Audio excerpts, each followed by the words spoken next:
안녕하세요 여러분, 반갑습니다. 아라쌤입니다. 우리가 지난 2시간에 걸쳐 영양소에 대해서 공부했어요. 오늘은 이 영양소가 우리 몸속에서 어떻게 소화되는지에 대해 공부해 보도록 하겠습니다. 오늘의 학습 목표 확인해 볼게요. 오늘의 학습 목표입니다. 소화계의 구조와 기능을 설명할 수 있다. 그리고 영양소의 소화 과정을 소화 효소의 작용과 관련하여 설명할 수 있다. 음식물 속에 있는 영양소가 우리 몸속에서 어떻게 소화되는지 먼저 영상을 통해 확인해 볼게요.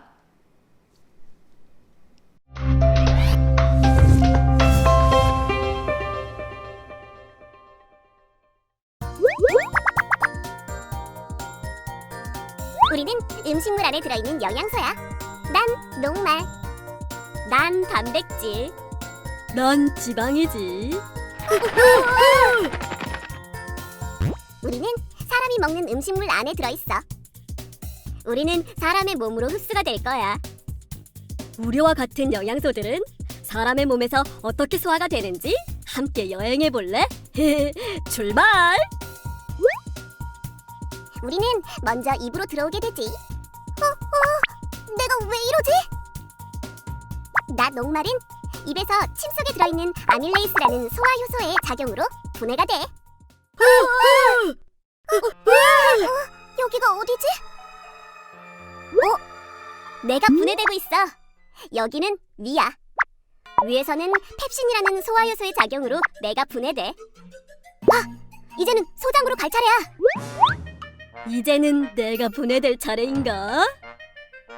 무슨 소리야? 소장에서는 우리 모두 분해가 된다고. 맞아. 소장에는 이자에서 만들어진 이자액이 분비되는데 이자액에는 아밀레이스, 트립신, 라이페이스가 들어있지. 아밀레이스는 나를 포도당으로 분해하고 트립신은 나를 여러 크기의 폴리페타이드로 분해해. 그리고 난 뒤 소장 상피세포에서 분비되는 펩티데이스 등의 작용으로 아미노산으로 분해되지. 그리고 라이페이스는 나를 지방산과 모노글리세이드로 분해한다. 이거지? 그렇지. 다 분해되었으면 우리는 소장의 융터를 통해서 사람의 몸으로 흡수가 되지. 그럼 가볼까?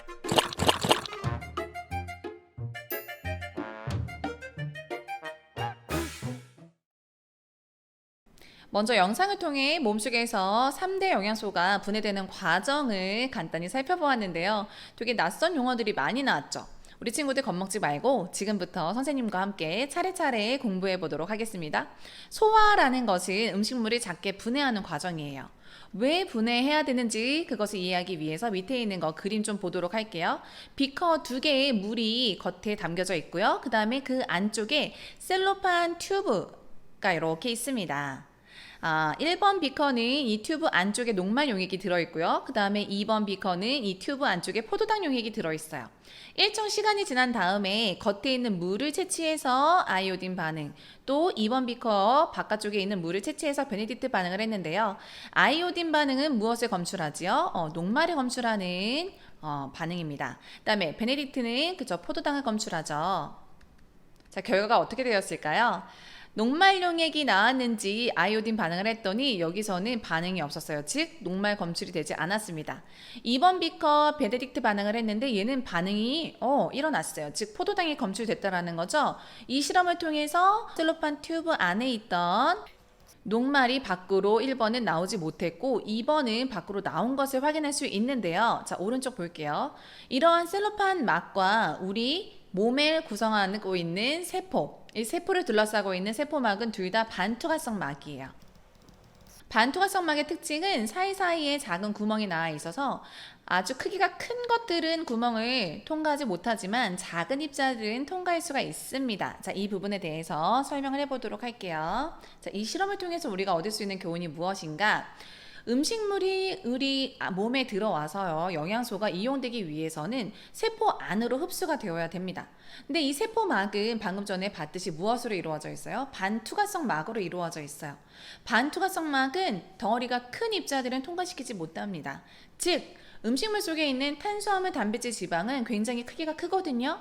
이것 자체로는 세포 안으로 흡수될 수가 없어요. 통과시킬 수가 없다라는 거죠. 입자가 크기 때문에. 그래서 얘네들을 어떻게 해줘야 되는 거예요? 그쵸. 분해를 시켜야 되는 거예요. 이 큰 영양소 덩어리를 작게 작은 덩어리로, 작은 입자로 분해하는 과정. 얘는 왜 일어나야 돼요? 세포막 안쪽으로 흡수가 되기 위해서. 왜 흡수돼야 되는데요? 그래야지 에너지원으로 사용할 수 있거든요. 즉, 소화 과정이라고 하는 것은 음식물 속에 있는 그 영양소를 작게 분해해서 세포가 용이하게 쉽게 흡수할 수 있도록 도와주는 과정인 거예요. 자, 이 부분 다시 정리해 볼게요. 소화의 필요성, 즉 무엇이다? 영양소가 세포로 흡수되기 위해 분해가 되어야 된다는 거예요. 왜? 세포막이 무슨 막이기 때문에 반투과성 막이에요. 큰 입자는 안으로 들어가지 못해. 그렇기 때문에 작게 분해를 해야 됩니다. 그럼 3대 영양소 탄수화물, 단백질, 지방을 도대체 얼마만큼 작게 분해해야 될까요? 탄수화물은 기본 단위인 포도당이 될 때까지. 다음에 이렇게 큰 단백질 덩어리는 알갱이 하나하나 아미노산이 될 때까지. 그리고 지방은 지방의 기본 단위인 지방산과 모노글리세리드가 될 때까지 분해를 해야 됩니다. 선생님이 앞에서 탄수화물, 단백질, 지방 3대 영양소에 대해서 설명했을 때 기본 단위 별표 치고 너무 중요하다고 얘기했어요. 바로 그 기본 단위가 될 때까지 무슨 과정이 일어나기 때문에? 소화 과정이 일어나기 때문이에요. 그렇다면 이런 소화에 관련되어 있는 우리 몸속에 있는 기관에는 어떤 것들이 있는지 소화계의 구성에 대해서 계속해서 알아보도록 할게요. 자, 소화계의 구성을 알아보도록 하겠습니다. 소화는 음식물 속에 크기가 큰 영양소를 크기가 작은 영양소로 분해하는 과정이었어요. 이렇게 해야지 세포 안으로 흡수할 수 있다 그랬죠? 소화 기능을 담당하는 기관계를 소화계라고 합니다. 소화기는요, 실질적으로 음식물이 지나가는 통로인 입, 식도, 위, 소장, 대장이 있고요. 그 다음에 이 중에 입 안에 그 침샘이 있거든요. 침샘에서는 음식물에 필요한 소화요소, 그 다음에 여기 밑에 보면 이자 있죠. 이 이자에 또한 3대 영양소를 분해할 수 있는 소화효소가 분비가 됩니다. 그 다음에 나와 있는 이 덩어리 큰 거 있죠. 얘가 바로 간이에요. 간에서는 쓸개즙을 생성하는데 이렇게 생성한 쓸개즙을 이렇게 초록색으로 보이는 쓸개에 저장했다가 소장 쪽으로 분비를 하게 됩니다. 간과 쓸개에 관련되어 있는 쓸개즙은 지방을 분해하는데 관련된 액이에요. 그런 액체입니다. 자, 다시 정리해 볼게요. 소화기를 구성하고 있는 것 중에 음식물이 직접적으로 지나가는 기관은 입, 식도, 위, 소장, 대장이 있다. 음식물이 직접적으로 지나가진 않지만 소화에 관련되어 있는 소화효소라든지 그런 액을 분비하는 기관이 바로 이자, 간, 쓸개이다. 이렇게 정리하면 되겠습니다. 그러면 계속해서 소화의 종류에는 무엇이 있는지 알아보도록 할게요. 소화의 종류는 크게 두 가지로 나뉠 수 있는데요. 기계적 소화와 화학적 소화입니다. 기계적 소화는 녹말이, 큰 녹말이 좀 작은 녹말로 쪼개지는 이런 소화예요. 그런 소화 과정입니다. 성질이 달라지지 않죠. 똑같습니다. 기계적 소화는 우리가 씹는 운동이 포함되어 있고요. 그 다음에 우리 식도에서 위, 소장, 대장, 소장은 길이가 6에서 7m 되거든요. 거기로 계속 음식물이 지나가려고 그러면 그냥 중력에 의해서 내려가는 것만으로는 부족해요. 그래서 근육 운동이 필요한데 그게 바로 꿈틀 운동입니다. 왜 우리 친구들 긴 물풍선 있으면 물을 좀 담아요. 그러면 여기다 물이 딱 누르면, 풍선을 누르면 물이 위로 올라가고 여기 또 누르면 위로 올라가고 이렇게 되죠. 이게 바로 꿈틀 운동이에요. 그래서 기계적 소화 중에 꿈틀 운동이 있기 때문에 우리가 거꾸로 물구나무로 서기를 해서 밥을 먹더라도 밥이 그냥 거꾸로 나오는 것이 아니라 식도 위까지 전달이 될 수 있게 됩니다. 자, 기계적 소화는 물질의 성질이 바뀌지 않고 이러한 소화의 종류에는 씹는 운동, 표면적을 넓히죠. 또는 작게 분해하는, 그러니까 얘를 쪼개는 씹는 운동이랑 그 다음에 이렇게 꿈틀 하면서 음식물을 내려보내는 꿈틀 운동이 있다. 잘 기억하세요. 그 다음에 화학적 소화는요, 녹말이 결국 포도당으로 우리 기본 단위인 이 소화 과정이 바로 화학적 소화입니다. 얘는 성질이 완전 다른 물질로 바뀌는 거죠. 화학적 소화를 주도하는 것이 소화효소예요. 이 소화효소가 굉장히 중요합니다. 소화효소는요, 단백질로 주로 구성이 되어 있어요. 단백질은 열에 굉장히 약하기 때문에 높은 열이 계속 지속된다? 그러면 소화효소가 변성이 되어서 제대로 역할을 못할 수 있고요. 그 다음에 이러한 소화효소가 잘 활동할 수 있는 온도대가 있는데 그 온도대가 우리 체온 부근인 35도에서 40도씨 부근이에요.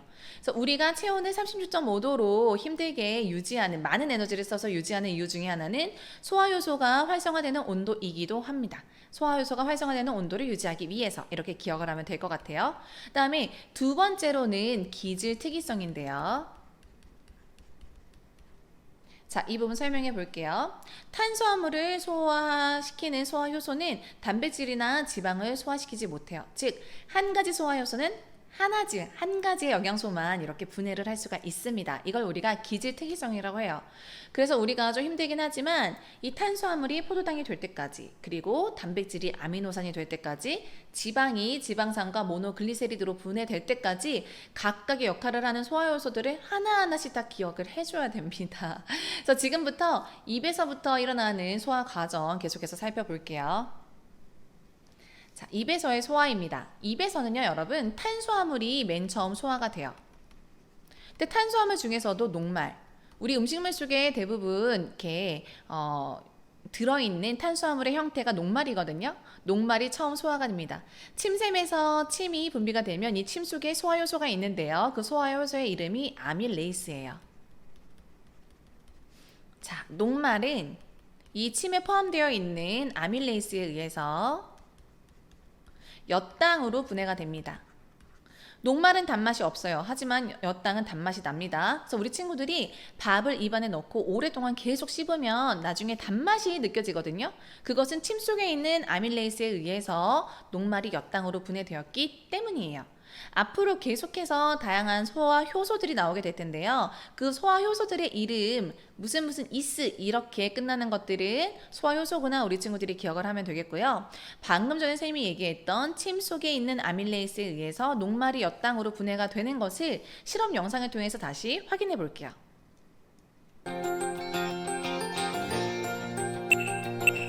자, 침의 작용을 확인하기 위해서 다양한 준비물들이 필요로 합니다. 혀 밑에 거즈를 넣어 침을 충분히 적시고 침에 적신 거즈를 증류수에 헹궈서 침 용액을 먼저 만드는 과정이 필요해요. 침이 충분히 적셔진 거즈를 증류수에 넣어서 침 용액을 만들고 있습니다. 그 다음에 시험관 2개의 묽은 녹말 용액이 10ml씩 담긴 시험관에 증류수와 침 용액을 각각 넣어줘요. 둘 다 녹말이 포함되어 있고요. A 시험관에는 증류수를 넣어주고 있습니다. 그럼 B 시험관에는 그래서 침 용액을 넣어주게 될 거예요. 우리 친구들은 이미 결과를 예측할 수 있어야 됩니다. 어떤 결과가 나타나게 될까요, 여러분? 그렇죠. 침을 넣어준 그 시험관의 녹말이 분해가 되겠죠. 누구에 의해서? 아밀레이스에 의해서. 근데 이 시험관은 35도에서 40도씨 물에 10분 정도 담가둔대요. 왜 그럴까요? 소화효소가 가장 활성화되는 온도대가 우리 체온 부근인 35도에서 40도씨 부근이라고 했죠. 소화효소를 활성화시키기 위해서 이 따뜻한 물에다가 담가주는 거예요. 근데 40도씨 이상이 되면 안 됩니다. 그러면 아예 소화효소가 제대로 역할을 하지 못해요. 자, 그 결과를 알아보기 위해서 시험관 A, B 용액을 포크리 접시에다가 떨어뜨린 후에 각각 아이오딘과 칼륨 용액을 떨어뜨립니다. 자, 이 용액은 무엇을 검출하는 용액이지요? 맞습니다. 녹말을 검출하는 용액이에요.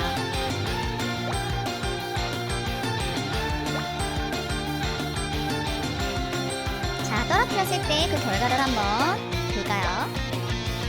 바로 보여요, 여러분. 지금 A 시험관이 더 이렇게 청량색으로 변한 걸 볼 수 있죠. 즉 A 시험관에는 녹말이 그대로 남아있다라는 거예요. B 시험관에는 원래 녹말이 사라졌다. 즉 얘가 뭔가 다른 물질로 변했다라는 거죠. 자, 이번에는 베네딕트 용액을 똑같이 넣어서 실험을 해보겠습니다. 베네딕트 용액은 당분을 검출하는 용액이죠. 그런데 얘는 상온에서는 너무 반응이 천천히 일어나기 때문에 그때 가열을 해줬어요. 그래서 뜨거운 물에다가 지금 넣고 베네딕트 반응을 했더니 B 시험관에서 지금 반응이 일어나는 것을 볼 수 있습니다. 황적색으로 변했어요. 즉 이걸 통해서 우리가 알 수 있는 사실은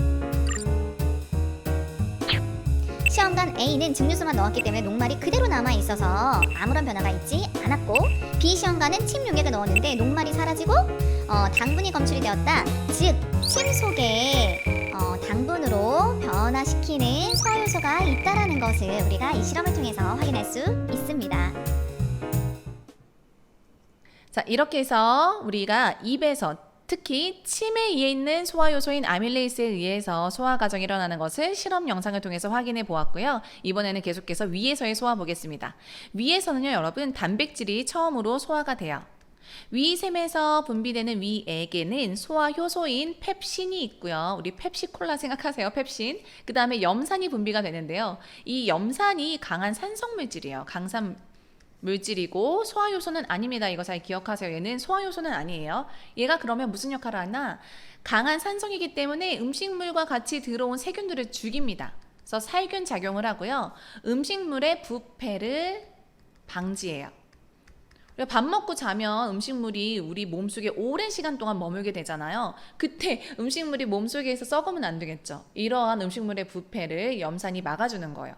그 다음에 가장 중요한 세 번째 역할은 얘가 펩신의 작용을 도와주는데요. 밑에 보세요. 이 큰 단백질 덩어리를 펩신에 의해서 지금 좀 쪼개졌죠? 이렇게 중간 단계 단백질로 분해가 되는데 이 단백질을 우리가 좀 더 유식한 말로 폴리펩타이드라고 합니다. 이것까지 우리 친구들이 기억해주면 좋을 것 같아요. 근데 이 펩신은요, 평상시에는 비활성화되어 있어요. 비활성화되어 있다가 얘가 활성화가 되는 때가 있는데 언제냐면 염산이 분비되었을 때, 염산에 의해서 활성화가 됩니다. 이 부분 설명해 보도록 할게요. 여러분, 우리 몸은요, 물 빼고는 거의 대부분 단백질로 구성되어 있어요. 이 모든 살코기잖아요. 살코기, 내장기관도. 근데 위에서 단백질이 소화가 되는데 이 소화 요소가 항상 활성화되어 있으면 위 자체도 단백질이잖아요. 그러니까 위가 어떻게 될 수 있어요? 분해될 수 있어요. 이런 일이 일어나면 안 되겠죠. 너무 끔찍한 일이죠. 그래서 이 단백질을 분해하는 소화 요소인 펩신은 평상시에 그러니까 비활성화되어 있어요. 비활성화되어 있다가 염산에 의해서 활성화가 됐을 때 펩신이 되면서 펩신이 단백질을 폴리펩타이드로 분해를 하는데요. 염산은 그러면 언제 분비가 되는가? 이 위액은 언제 분비가 되는가? 우리가 씹는 운동을 하잖아요. 음식물을 넣게 되면 뇌에서 얘 지금 음식물 씹고 있네. 자, 위야, 위액을 분비해서 음식물을 소화시켜 라고 명령이 내려오게 됩니다. 그래서 그렇게 나온 염산에 의해서 펩신이 활성화돼서 단백질을 폴리펩타이드로 분해를 시키는 거예요. 그래서 여러분, 우리 위 속에는 이 펩신에 의해서 혹시 모르게 분해가 되면 안 되잖아요. 위가 빵꾸가 나면 안 되잖아요. 그래서 점액으로 이렇게 둘러싸여져 있습니다. 우리 좀 약간 속이 쓰리거나 그러면 약간 점액질 그런 소화 액체 먹잖아요. 그게 위 벽을 막을 쳐서 보호시키는 그런 기능이고요. 그 다음에 이러한 단백질 소화 효소가 위에서 분비되는 게 되게 좋은 이유 중에 하나는 여러분 생각해 보세요. 만약에 우리 탄수화물 분해하는 침에서 단백질 소화 효소가 만약에 나온다고 생각해 보세요. 그러면 침 자체가 뭐가 될 수 있어요? 무기가 될 수 있어요. 내가 누구한테 침을 탁 뱉으면 그 침에 의해 가지고 막 단백질이 분해되고 이러면 안 되잖아요. 그쵸? 그래서 이 단백질 분해는 위에서 처음 시작이 되고 그 다음에 아무 때나 소화가 되는 게 아니라 위액이 분비되었을 때 그 안에 있는 염산에 의해서 활성화가 되었을 때 단백질을 분해한다. 이러한 단백질 분해 효소에 의해서 위가 손상되지 않게 하기 위해서 점액질로 위가 둘러싸여져 있다. 이렇게까지 기억하면 되겠습니다. 그러면 계속해서 이번에는 위 다음인 소장에서의 소화 과정 살펴보도록 할게요. 소장에서는요, 지금까지 나오지 않았던 3대 영양소 중에서 지방이 처음 소화가 되고 3대 영양소가 최종적으로 소화가 됩니다. 이 소장의 길이가 6에서 7m 정도 돼요. 굉장히 길죠? 이 긴 소장을 통과하면서 영양소들이 모두 다 소화가 되는 거예요. 자, 소장에서 3대 영양소가 최종 소화되기 위해서 같이 도움을 주는 기관들이 있는데요. 여기 가장 큰 부분이 간, 그 다음에 여기가 쓸개, 그 다음에 노란 부분이 이자입니다. 그리고 여기는 소장의 초입 부분이잖아요. 이 부분을 손가락 마디 12개의 길이와 같다 그래서 12지장이라 그래요. 우리 지장하면 이렇게 먹고 손가락 얘기하잖아요. 손가락 마디 12개에 해당하는 길이다라고 되어 있는데 실제로는 조금 더 깁니다. 자, 이자부터 볼게요. 이자에 있는 이자샘에서 이자액이 분비가 되면 자, 여기 되게 중요한데요. 3대 영양소를 분해할 수 있는 소화효소가 모두 다 이자액에서 분비가 돼요. 자, 첫 번째 녹말 분해하는 아밀레이스 나오고요. 두 번째 단백질 분해하는 트립신.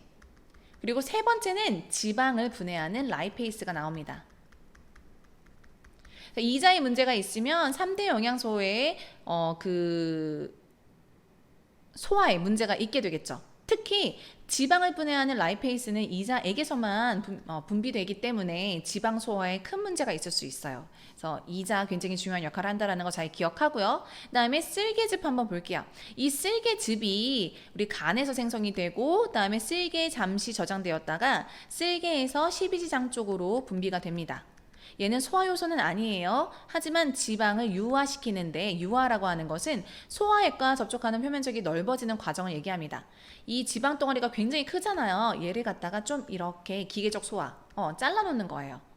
쓸개즙에 의해서. 그러면 이 지방을 분해하는 효소인 라이페이스가 이 사이사이에 들어가서 지방 분해를 잘 시킬 수 있게 되는 거예요. 즉, 이 쓸개즙은 무엇과 관련되어 있다? 지방의 소화와 관련되어 있다. 하지만 조심해야 될 거, 소화 요소는 아닙니다. 지방을 유화시키는 기계적 소화에 관련되어 있어요. 이 부분 잘 기억하면서 이제 마지막으로 소장에서 일어나는 모든 소화 과정을 최종 정리해 보도록 할게요. 먼저 녹말이에요. 녹말이 이자에서 분비되는 아밀레이스에 의해서 엿당으로 다시 분해가 됩니다. 우리 친구들이 입에서 다 탄수화물을 이 녹말을 엿당으로 다 바뀔 정도로 충분히 씹어가지고 넘기지 않잖아요, 밥을. 또 빨리 먹는 친구들은 몇 번만 꾸덕꾸덕 그다음 씹은 다음에 생기잖아요.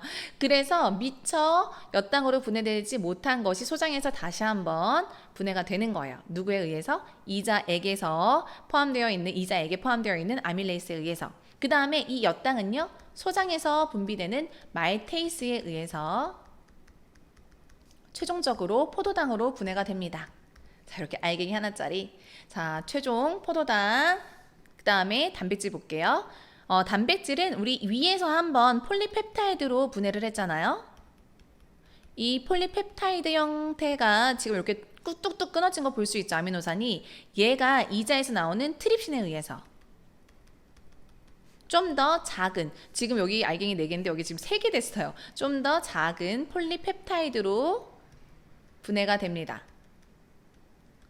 그리고 얘가 소장에서 분비되는 펩티데이스, 좀 조심해 주세요, 여러분. 펩티데이스에 의해서 최종적으로 아미노산으로 분해가 됩니다. 이렇게 해서 단백질, 아미노산까지 분해되는 과정 보았고요. 이제 마지막으로 지방입니다. 지방이 가장 간단해요, 여러분. 지방 분해하는 효소는 그쵸, 라이페이스이죠. 라이페이스에 의해서 지방산과